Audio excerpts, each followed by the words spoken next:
Congress party అంటేనే సామాజిక న్యాయమని నిరూపించిన CM Revanth Reddy కొట్లాడి తెచ్చుకున్న తెలంగాణలో 10 ఏళ్లు సామాజిక న్యాయం అనే మాటే వినిపించలేదు. అటు కేబినెట్లో, పార్టీ పదవుల్లో, ఇటు విద్యా, ఉద్యోగాలు, సంక్షేమ పథకాల్లోనూ బడుగు బలహీన వర్గాలకు అన్యాయమే జరిగింది. కానీ 10 ఏళ్ల తర్వాత రాష్ట్రంలో అధికారంలోకి వచ్చిన కాంగ్రెస్ సర్కారు సామాజిక న్యాయానికే పెద్దపీట వేసింది. ఇందుకోసం కులగణన, ఎస్సీ వర్గీకరణ చేసి సామాజిక తెలంగాణ దిశగా తొలి అడుగులు వేసింది. అంతటితో ఆగకుండా ఇంట గెలిచి రచ్చ గెలవాలనే పెద్దల మాటను తూచా తప్పకుండా పాటిస్తూ రాష్ట్ర కేబినెట్లోనూ, పార్టీ పదవుల్లోనూ సామాజిక న్యాయం పాటించి తన చిత్తశుద్ధిని చాటింది. రాష్ట్ర కేబినెట్లో 2 బీసీ, 2 ఎస్సీ, 1 ఎస్టీ సామాజిక వర్గాలకు చెందిన వారికి చోటు కల్పించింది. తాజాగా మరో 3 బీసీ, ఎస్సీ నేతలకు కేబినెట్లో చోటు కల్పించింది. దీంతో ప్రస్తుతం కేబినెట్లోని 15 మంది సభ్యుల్లో అగ్రవర్ణాల కంటే అధికంగా 8 మంది ఎస్సీ, ఎస్టీ, బీసీ నేతలకు స్థానం కల్పించినట్టయిందని ఎమ్మెల్సీ అద్దంకి దయాకర్ అన్నారు.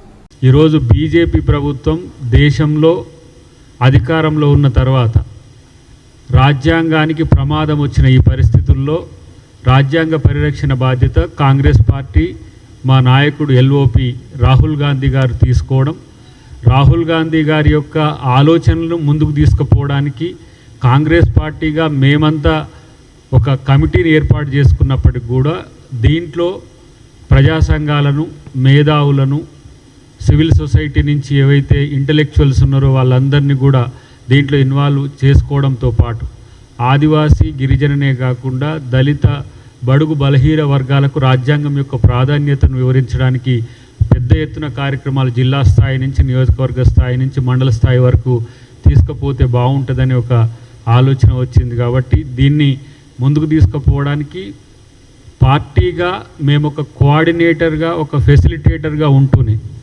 సమాజాన్ని, విద్యార్థులను, యువకులను అంతా కూడా దీంట్లో పార్టిసిపేట్ చేయాలనే ఒక ప్రాథమిక అంచనా వచ్చింది. కాబట్టి దాని కార్యక్రమాలన్నింటినీ కూడా విస్తృత స్థాయి సమావేశంలో నిర్దేశించి భవిష్యత్తులో తెలంగాణలో ఇలాంటి కార్యక్రమం చేసిందని దేశం మొత్తం కూడా మాట్లాడుకునే విధంగా ఉండాలని ఒక ఆలోచన వచ్చినాం.